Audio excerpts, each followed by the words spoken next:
এলাকায় কাঁটাতারের বেড়া নেই, কারণ রাজ্য সরকার জমি দিচ্ছে না। তৃণমূল কংগ্রেস ইচ্ছে করে এমন পরিবেশ নির্মাণ করছে যার মধ্য দিয়ে বাংলায় ইনফিল্ট্রেশন বা অনুপ্রবেশ বাড়ে এবং ক্রমাগত চলতে থাকে, এবং তার সাথে সাথে বাংলার ডেমোগ্রাফি অর্থাৎ জনবিন্যাস পরিবর্তন হয় এবং বাংলাকে পশ্চিম বাংলাদেশে রূপান্তরিত করা যায়, সেই চেষ্টা তৃণমূল কংগ্রেসের তরফ থেকে হচ্ছে। শুধু এই লোকাল যাদের লাগবে সেটা নিয়ে নেবো দাদা। বাসন্তী এক্সপ্রেসওয়ে কামালগাছি মোড় থেকে ক্যানিং গোসাবাঘাট দুটি রাস্তায় জঙ্গিদের হাতে এবং গোসাবায় 13টি দ্বীপের মধ্যে মাত্র একটিতে বিএসএফ ক্যাম্প, কী বলবেন? দেখুন, গোটা পশ্চিমবঙ্গ জুড়ে এই মুহূর্তে বাংলাদেশি যে শক্তিগুলো যারা বাংলাদেশকে এই মুহূর্তে অশান্ত করেছে, যারা হিন্দুদের বাড়িঘর ভাঙছে, যারা হিন্দুদের মন্দির ভাঙছে, হিন্দুদের মেয়েদের ইজ্জত নিচ্ছে, শিরোধারী করার চেষ্টা করছে, সেই শক্তিদের পরিপূরক শক্তি বাংলার উত্তর 24 পরগনা, দক্ষিণ 24 পরগনা, মুর্শিদাবাদ, মালদা এরকম বিভিন্ন জায়গায় ঘাঁটি গেড়েছে। আপনি যে কামালগাছি থেকে যে রাস্তার কথা বললেন, সেই রাস্তা তার মধ্যেই পড়ে, এবং বিএসএফের ক্যাম্প নেই নয়, বিএসএফকে ক্যাম্প করতে দেওয়া হচ্ছে না। আজ থেকে প্রায় 2 বছর বা তার থেকেও বেশি সময় আগে অমিত শাহজিকে গালিগালাজ দেওয়ার পরেও অমিত শাহজি দেশের স্বার্থের কথা মনে মাথায় রেখে মমতা বন্দ্যোপাধ্যায়ের অফিসে যেতে গিয়েছিলেন নবান্নে, ওখান থেকে বেরিয়ে এসে তিনি আমাদেরকে জানিয়েছিলেন আমি রাজ্য সরকারের কাছ থেকে 72টি পোস্টের জন্য, আউটপোস্ট বলে বিএসএফের, সে আউটপোস্টের জন্য জমি চেয়েছি। রাজ্য সরকার আজ অবধি দেয়নি। পশ্চিমবঙ্গের বিস্তীর্ণ এলাকায় কাঁটাতারের বেড়া নেই, কারণ রাজ্য সরকার জমি দিচ্ছে না। তৃণমূল কংগ্রেস ইচ্ছে করে এমন পরিবেশ নির্মাণ করছে যার মধ্য দিয়ে বাংলায় ইনফিল্ট্রেশন বা অনুপ্রবেশ বাড়ে এবং ক্রমাগত চলতে থাকে, এবং তার সাথে সাথে বাংলার ডেমোগ্রাফি অর্থাৎ জনবিন্যাস পরিবর্তন হয় এবং বাংলাকে পশ্চিম বাংলাদেশে রূপান্তরিত করা যায়, সেই চেষ্টা তৃণমূল কংগ্রেসের তরফ থেকে হচ্ছে। সেই জন্যই বিএসএফের ক্যাম্প হচ্ছে। ইউনুসের বিরুদ্ধে ক্রমশই সুর চড়াচ্ছে বাংলাদেশ, সুর চড়াচ্ছে রাজনৈতিক দল থেকে সাধারণ মানুষ। এই মুহূর্তে বাংলাদেশিদের কাছে মাথা ব্যথা রোহিঙ্গা, কি বলবেন? পশ্চিমবঙ্গের মুখ্যমন্ত্রী 100% দায়ী, এবং তিনি জেনে শুনেই করছেন। তিনি চান পশ্চিমবঙ্গের ডেমোগ্রাফিকে চেঞ্জ করার জন্য। ইরার হাকিম সাহেব যেটা ফস করে মুখোশকে বলে ফেলেছে, ওনার একটাই লক্ষ্য, সেটা হচ্ছে যে যেন তেন প্রকারেণ পশ্চিমবঙ্গে ফিরাদ হাকিমের যে লক্ষ্য 50%-এর বেশি মুসলিম জনসংখ্যা, সেইটা করার চেষ্টা চলছে। বাংলাদেশের বিএনপি যে নেতারা বলেছে হিন্দুদের উপর অত্যাচার হয়নি, হচ্ছে এরকম একটা বিএনপি নেতা বাংলাদেশে ওপেন বাংলাদেশের একসময় স্থান দিয়েছে, যদিও রোহিঙ্গারা তাকে ট্রানজিট রুট হিসেবে ব্যবহার করেছিল। পরবর্তী সময় তারা পশ্চিমবঙ্গে এসে মমতা বন্দ্যোপাধ্যায় এই রোহিঙ্গাদেরকে সল্টলেক সহ বিভিন্ন জায়গায়, আপনি দক্ষিণ 24 পরগনার বিভিন্ন জায়গায় গিয়ে দেখতে পারবেন, শেখ শাহজাহান থেকে শুরু করে শওকত মোল্লা, এরা প্রত্যেকেই নিজেদের ধর্মের টানে রোহিঙ্গাদেরকে বসিয়েছেন পশ্চিমবঙ্গের মাটিতে। এবং আগামী দিনে বাংলাদেশের কাছে যেমন বিপদ হয়ে উঠেছে এই রোহিঙ্গারা, ভারতের ক্ষেত্রেও ভারতের ইন্টারনাল সিকিউরিটির জন্য রোহিঙ্গারা চরম বিপদ তৈরি করে।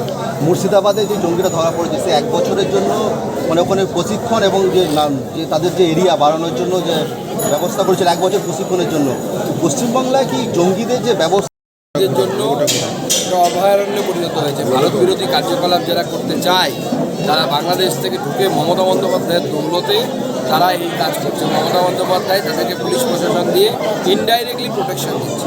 তারা উপর বাংলা থেকে পশ্চিমবঙ্গের মুখ্যমন্ত্রী 100% দায়ী, এবং তিনি জেনে শুনেই করছেন। তিনি চান পশ্চিমবঙ্গের ডেমোগ্রাফিকে চেঞ্জ করার জন্য।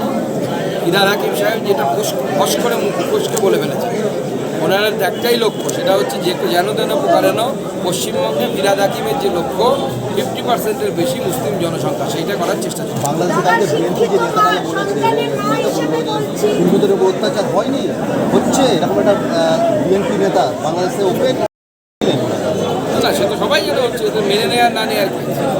প্রচুর পরিমাণে অত্যাচার হচ্ছে, মন্দির ভাঙা হয়েছে। আর বাংলাদেশে অত দূরে যাবেন কেন, আপনি পাশের কিছু দূর গিয়ে মুর্শিদাবাদে বেলডাঙ্গাতে যান, সেখানেও হয়েছে।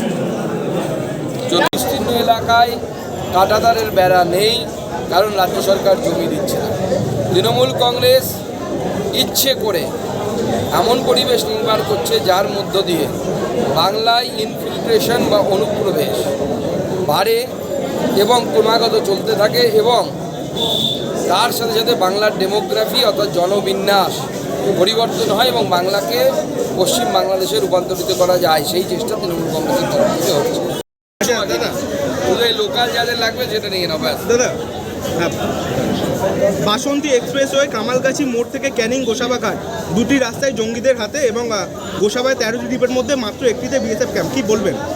দেখুন, গোটা পশ্চিমবঙ্গ জুড়ে এই মুহূর্তে বাংলাদেশি যে শক্তিগুলো যারা বাংলাদেশকে এই মুহূর্তে অশান্ত করেছে, যারা হিন্দুদের বাড়িঘর ভাঙছে, যারা হিন্দুদের মন্দির ভাঙছে, হিন্দুদের মেয়েদের ইজ্জত নিচ্ছে, শিরোধারী করার চেষ্টা করছে, সেই শক্তিদের পরিপূরক শক্তি বাংলার উত্তর 24 পরগনা, দক্ষিণ 24 পরগনা, মুর্শিদাবাদ, মালদা এরকম বিভিন্ন জায়গায় ঘাঁটি গেড়েছে। আপনি যে কামালগাছি থেকে যে রাস্তার কথা বললেন, সেই রাস্তা তার মধ্যেই পড়ে এবং বিএসএফের ক্যাম্প নেই নয়, বিএসএফকে ক্যাম্প করতে দেওয়া হচ্ছে না। আজ থেকে প্রায় 2 বছর বা তার থেকেও বেশি সময় আগে অমিত শাহজিকে গালিগালাজ দেওয়ার পরেও অমিত শাহজি দেশের স্বার্থের কথা মনে মাথায় রেখে মমতা বন্দ্যোপাধ্যায়ের অফিসে যেতে গিয়েছিলেন নবান্নে, ওখান থেকে বেরিয়ে এসে তিনি আমাদেরকে জানিয়েছিলেন আমি রাজ্য সরকারের কাছ থেকে 72টি পোস্টের জন্য, আউটপোস্ট বলে বিএসএফের, সেই আউটপোস্টের জন্য জমি চেয়েছি। রাজ্য সরকার আজ অবধি দেয়নি। পশ্চিমবঙ্গের বিস্তীর্ণ এলাকায় কাঁটাতারের বেড়া নেই, কারণ রাজ্য সরকার জমি দিচ্ছে না। তৃণমূল কংগ্রেস ইচ্ছে করে এমন পরিবেশ নির্মাণ করছে যার মধ্য দিয়ে বাংলায় ইনফিল্ট্রেশন বা অনুপ্রবেশ বাড়ে এবং ক্রমাগত চলতে থাকে এবং তার সাথে সাথে বাংলার ডেমোগ্রাফি অর্থাৎ জনবিন্যাস পরিবর্তন হয় এবং বাংলাকে পশ্চিম বাংলাদেশে রূপান্তরিত করা যায়, সেই চেষ্টা তৃণমূল কংগ্রেসের তরফ থেকে হচ্ছে। সেই জন্যই বিএসএফের ক্যাম্প হচ্ছে। ইউনুসের বিরুদ্ধে ক্রমশই সুর চড়াচ্ছে বাংলাদেশ, সুর চড়াচ্ছে রাজনৈতিক দল থেকে সাধারণ মানুষ। এই মুহূর্তে বাংলাদেশিদের কাছে মাথা ব্যথা রোহিঙ্গা, কি বলবেন? পশ্চিমবঙ্গের মুখ্যমন্ত্রী 100% দায়ী এবং তিনি জেনে শুনেই করছেন। তিনি চান পশ্চিমবঙ্গের ডেমোগ্রাফিকে চেঞ্জ করার জন্য। ইরার হাকিম সাহেব যেটা ফস করে মুখোশকে বলে ফেলেছে, ওনার একটাই লক্ষ্য, সেটা হচ্ছে যে যেন তেন প্রকারেণ পশ্চিমবঙ্গে ফিরাদ হাকিমের যে লক্ষ্য 50%-এর বেশি মুসলিম জনসংখ্যা, সেইটা করার চেষ্টা চলছে। বাংলাদেশের কাছে বিএনপি যে নেতারা বলেছে হিন্দুদের উপর অত্যাচার হয়নি, হচ্ছে এরকম একটা বিএনপি নেতা বাংলাদেশে ওপেন বাংলাদেশের একসময় স্থান দিয়েছে, যদিও রোহিঙ্গারা তাকে ট্রানজিট রুট হিসেবে ব্যবহার করেছিল। পরবর্তী সময় তারা পশ্চিমবঙ্গে এসে মমতা বন্দ্যোপাধ্যায় এই রোহিঙ্গাদেরকে সল্টলেক সহ বিভিন্ন জায়গায়, আপনি দক্ষিণ 24 পরগনার বিভিন্ন জায়গায় গিয়ে দেখতে পারবেন, শেখ শাহজাহান থেকে শুরু করে শওকত মোল্লা, এরা প্রত্যেকেই নিজেদের ধর্মের টানে রোহিঙ্গাদেরকে বসিয়েছেন পশ্চিমবঙ্গের মাটিতে এবং আগামী দিনে বাংলাদেশের কাছে যেমন